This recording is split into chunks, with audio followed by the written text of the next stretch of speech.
Assalamualaikum warahmatullahi wabarakatuh. Kita memasuki topik yang ketiga. Pertama gini, kita coba review ulang. Kita sudah belajar tentang siklus power plant yang standar, yang hanya menggunakan 4 komponen utama. Saya review sedikit. Kita ada boiler, ada steam turbine, ada condenser, sama boiler feed pump. Nah, kita juga sudah melanjutkan studi kita di pembahasan kemarin pada saat steam power plant tersebut menggunakan instalasi tambahan, unit tambahan yaitu berupa reheater. Seperti ini. Makanya ada penambahan unit. Pertama reheater, dan kedua turbinnya menjadi 2 unit yang terpisah, disebut HPT atau High Pressure Turbine dan LPT Low Pressure Turbine. Nah, pembahasan ketiga ini kita akan lanjutkan lagi dengan penambahan unit lain, yaitu di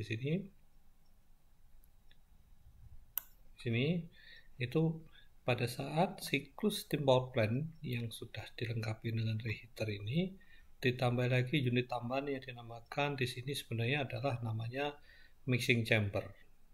Teman-teman sudah belajar apa itu mixing chamber di modul tentang di situ ada kesetimbangan massa maupun ada kesetimbangan energi di situ. Nah, ini adalah diagram pada saat steam power plant yang menggunakan reheater juga menggunakan equipment tambahan lagi yang disebut mixing chamber. Di sini disebutnya feed water tank.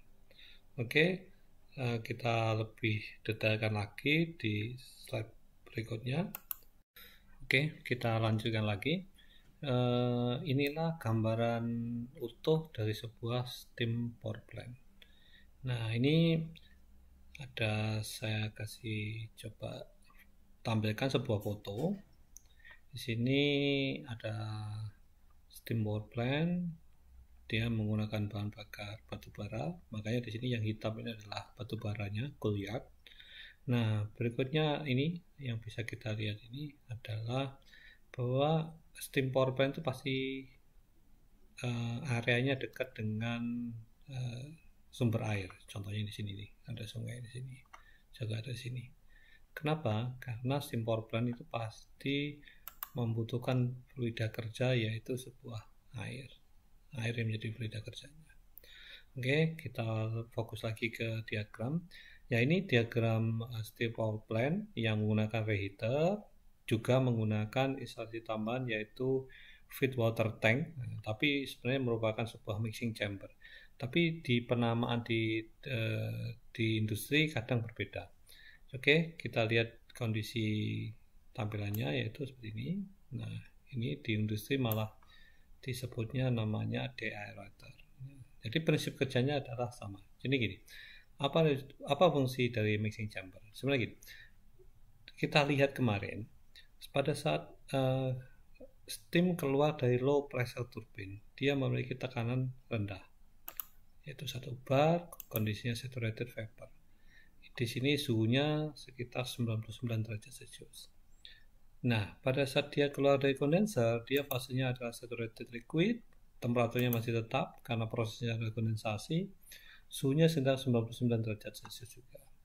Jadi seandainya kita tidak menggunakan mixing chamber, ini air langsung dipompa oleh boiler feed pump menuju ke boiler.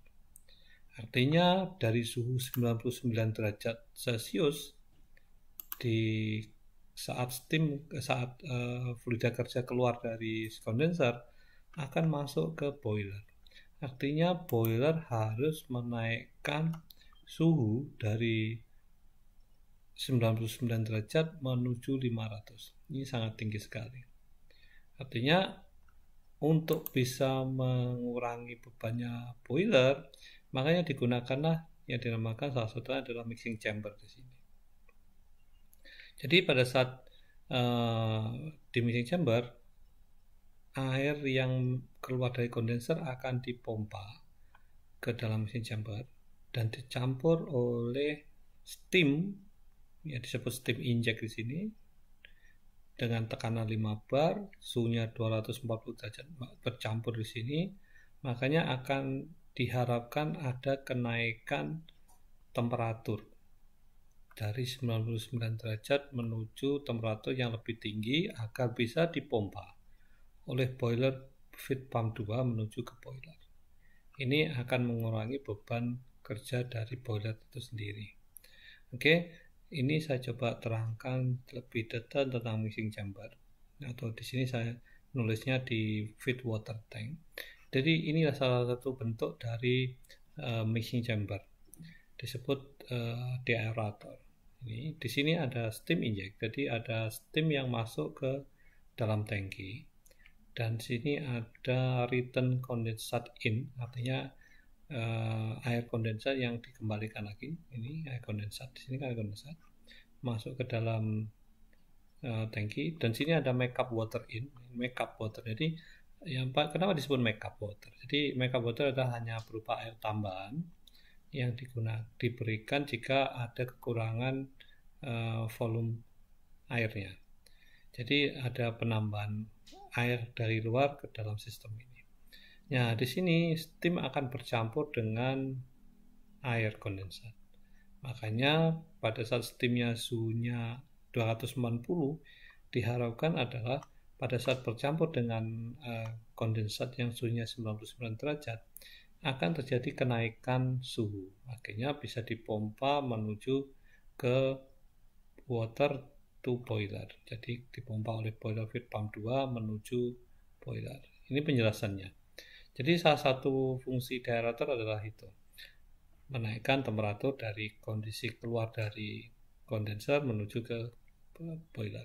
Nah, fungsi yang lain di sini, pada saat deaerator ini difungsikan, dia akan memberikan energi panas.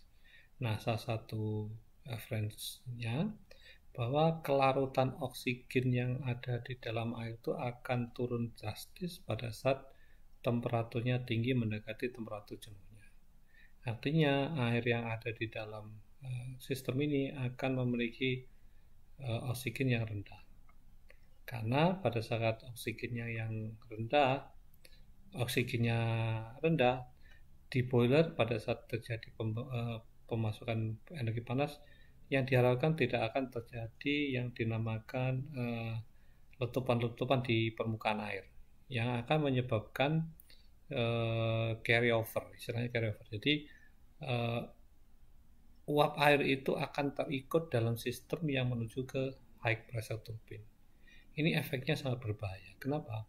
Karena jika uap air itu terikut dengan steam menuju ke high pressure turbine, dia akan menghantam sudut-sudut turbine di sini. Itu penjelasannya seperti ini. Jadi ini teman-teman bisa lihat di sini ada kondensat, di sini ini steam inject titik ini di sini, dan feed water adalah sebelah sini. Jadi di sini ada kesetimbangan massa pada saat ada air kondensat dari titik ini steam inject dari titik ini akan sama dengan feed water yang keluar dari mixing chamber, seperti itu. Ini penjelasan singkatnya.